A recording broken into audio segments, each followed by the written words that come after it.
Hello guys, so good morning.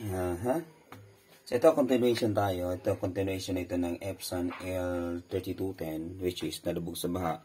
Then dinisassemble natin, then nilinisan natin yung kanyang scanner. Then ito na yun. So ngayon, how to restore or how to assemble. So una, so ito nalinisan na natin yan. So ito good na ito. So dito tayo magkakaalaman kung talagang magiging functional na siya.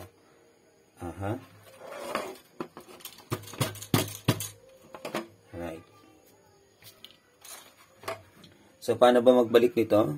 Simple lang naman to. So lalagay nyo lang siya dyan. Dito. Unahin nyo muna dito. Yan. Yan. Dito muna sa ilalim, papunta muna dito. Pagtanggal, ganyan. Then, pagbalik, yan. Ganito.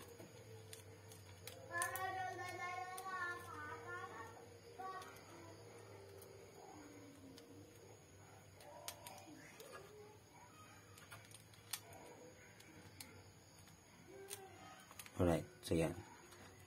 So yan. Pero may spring siya dito. Babalik natin yung spring.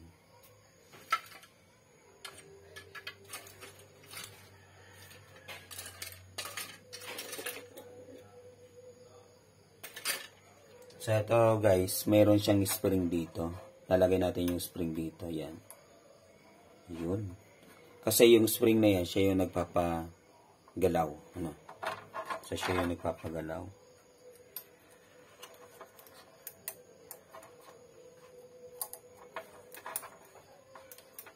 Yan. Then, lapat na natin. Lapat, then press down. Then, press natin. That's it.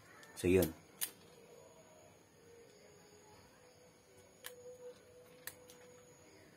So, yun. So, yung nagpapagalaw yan. Para maging flexible siya. Yan. Yun yung purpose ng spring. Then, sa paglagay naman ito, papaganunin mo lang siya. Yan, paganyan lang. Then, pasok mo siya dito. Yan.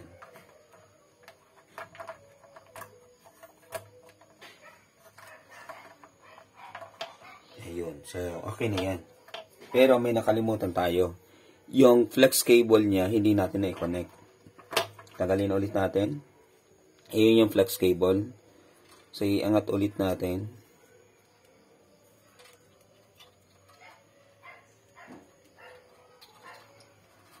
So, kuha lang kayo ng ano. Then, yan. Ganun lang. Then, that's it. So, yung flex cable, i-connect natin.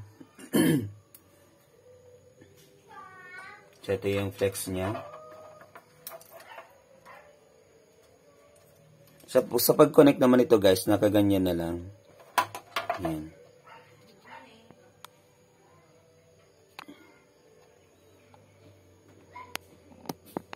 So nakaganyan, dapat ganyan. Then ipasok nyo to.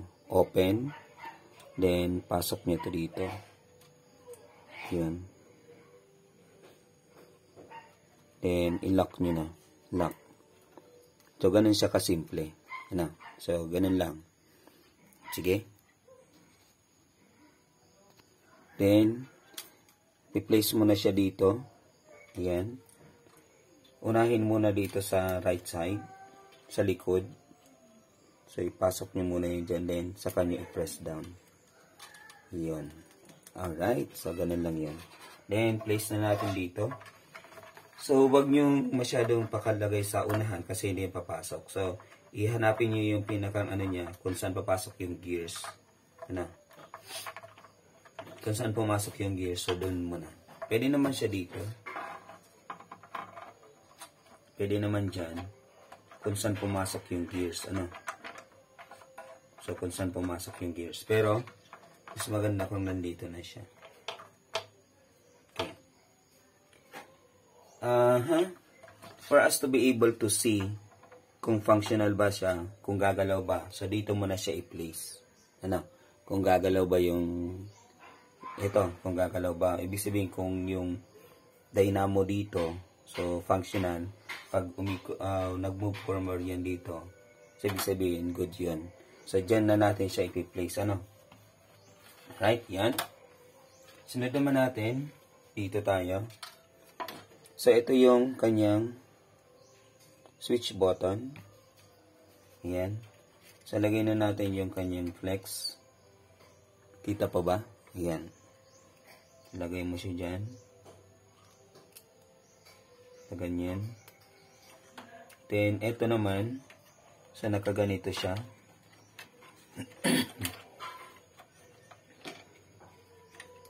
Unahin mo dito. Yan. Then, press down. Yun. That's it. Then, itry mo kung yan. Tingnan mo na lang siya dito. Yun. Nagpa-press down naman siya. Yun. Alright. Then, that's it.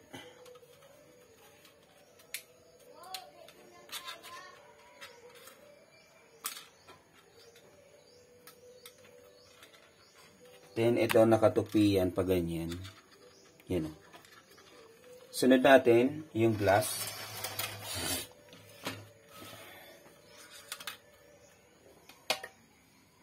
So, i-place na natin yung glass.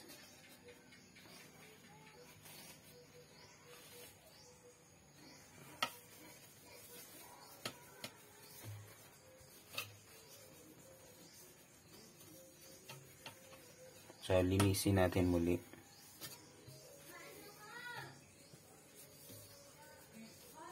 So, yung glass place na natin, lagay mo lang siya dyan. Ayan. So, pag ganun lang, then, press down. So, lock na yan. Ayan, nakalock na siya. Oops, mali. Ulitin natin. So, dapat pasok muna siya dito, sa lock dito. Nakapasok siya sa lock dito. Then, yung lock naman doon.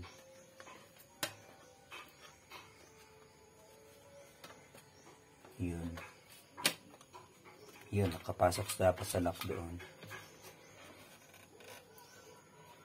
Then, that's it. Press down. Alright. So, lock. Then, i-lock dito. Alright. Punasan ulit. Nako. Then, yun. Alright. Next move natin, place natin siya dyan. So, dapat nakaganyan siya. Then, ito naman, ito. So, ganyan natin. Then, ibaba.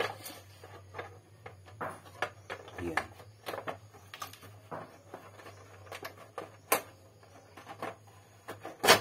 Yun. Alright. So, yan na. Yan na. Then, pataobin. Then, ito, nakapaganito to. Yan. Paste lang siya dyan. Yan, that's it. Then, lagyan na siya ng tornilyo. So, 5 ata yung tornilyo. 1, 2, 3, 4, 5. So, 5. 5 tornilyo. Yan.